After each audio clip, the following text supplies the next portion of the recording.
kulanti wacan oo wanaagsan daawadayaal meel walba joogtaan waxaan leenahay ku soo dhawaada barnaamijka faaqidaada ciyaaraha ee toddobaadkan. barnaamijkeena faaqidaada ciyaaraha waxaanu ku soo qaadan doonaa kala iibsiga ciyaartoyda iyo weliba natiijooyinkii laga gaaray kulamadii xalay la ciyaaray. sidoo kale waxaanu ku soo qaadan doonaa ciyaartoyda la kala iibsanayo bishan January inta ku guda jirno iyo weliba kuwa ka tagaya naadiyashooda. hadaba waxa idin leeyahay haddaad ku cusub tahay page-kayga fadlan inoo share garay oo follow inoo dheh page-ka siina share garay si muuqaalkeena meel dheer u gaaro. mahadsanid. aan ku bilaabay qodobkeena ugu horeeya ciyaaraha ayaa maanta waxa uu yahay West Ham iyo Brighton ayaa waxa ay isku haystaan labadoodaba ciyaaryahanka weerarka kaga ciyaara Celtic Daniel Cummings ayaa waxa ay sheegeen labadoodaba inay doonayaan oo dalab ay u soo bandhigteen, laakiin Celtic ayaa ka diiday oo ka mayl adag oo diidaysa ciyaaryahankana u soo bandhigtay in heshiis cusub oo u saxiixo. hadaba ciyaaryahankan oo labada kooxood ee Premier League ka wada dhisan ee West Ham iyo weliba Brighton ay wada doonayaan ayaa ah ciyaaryahan dhaliya ah oo goolasha oo dhalinayo iyo kulamada oo dheelayaba ay isku mid la tahay. sanadkan 2025 horyaalkaasi ah 2024-2025 waxa uu saftay 24 kulan waxa uu dhaliyay 24 gool. hadaba ciyaaryahankan waa ciyaaryahan aad u da'yar oo ah 19 jir. haddana waxa ay West Ham iyo Brighton rabaan inay markaasi ku soo biiriyaan dalkaasi Ingiriiska horyaalka Premier League. sidoo kale waxaa Randall Colomani oo ku biiraya si loona ah ilaa bisha June ee sanadkan inta laga gaaraya waxa ku biiraya kooxda Juventus asigoo ka imaaday kooxda PSG ee dalkaasi Faransiiska. hadaba ciyaaryahankan ayaa waxa la sheegay inuu maanta u duulayo kaasi Italy si uu markaasi u maro tijaabada caafimaadka ee kooxda Juventus.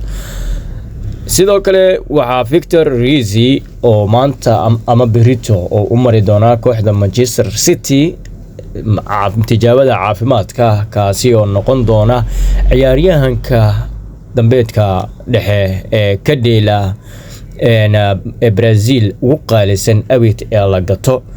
ciyaaryahankan ayaa 45 milyan oo euro ay ku gadanaysaa kooxda Manchester City waxaana la soo gabagabeeyay heshiiskiisa oo Pep Guardiola oo sheegay in difaaca dhexe oo aad ugu liito xilligan waxa uu rabaa inuu markaasi difaaca iska soo buuxiya oo ka dhisa kooxda dhanka iyo difaaca maadaama weerarka ay dhisan yihiin.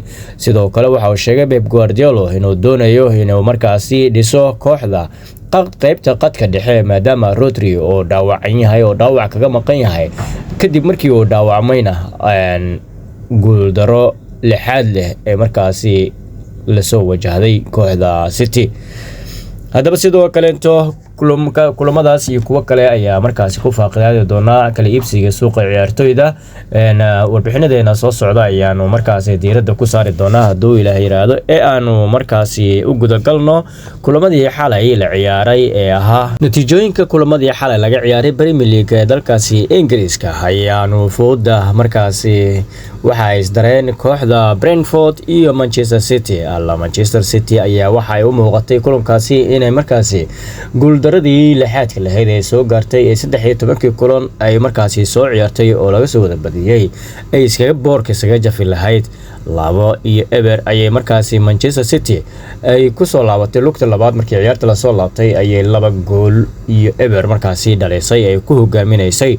kadib waaba tanaaba 90kii iyo 88 ayaa waxa 95 iyo 88 ayaa Brentford dhegta dhiiga kaga durtay oo waxa ay tiri kaama yareystii oona kama hero. hadaba waxaa laga dhaliyay ciyaartan ay ku dhamaatay 2-2. Pep Guardiola ayaa sidii lagu yaqaanaba madax xogasho iyo hinjiyaha oo wajiga isaga xogto oo bilaabay ciyaarta dhamaadkeeda kadib markii xilli aan laga soo noqon karin oo almost ama ugu badnaanba uu siiyay in natiijadaasi si uu la wareegay ayaa 95 hoola dhahay oo 2-2 aan ku kala tagna la dhahay.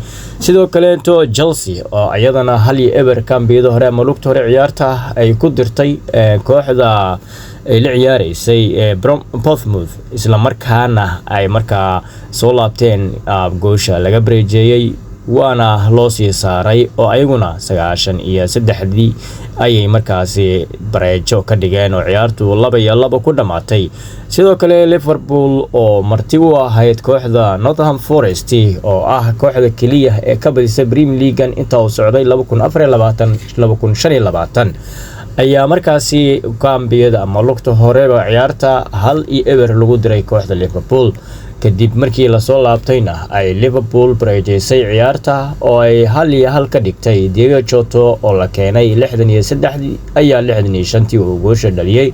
haddaba waxaa markaa ciyaarta ay ku soo idlaatay gabi ahaanteeda 1-1 waxay intaa la dhigan tahay in Nottingham Forest sanadkan ay ka aruursatay kooxda Liverpool 4 dhibcood oo nadiif ah.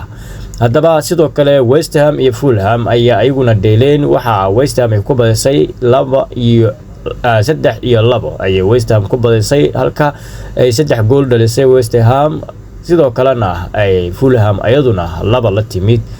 inta dib ugu kulmi doono waa haddii aad saaxiibayaal haddii aad inala soo gaarteen dhamaadka muuqaalkeena fadlan inoo follow garay page-ka haddii aan saaxiib halkan nagu lahayn si aad u hesho muuqaaladeena iyo warbixinadeena mar waliba halkan aan soo dhigno.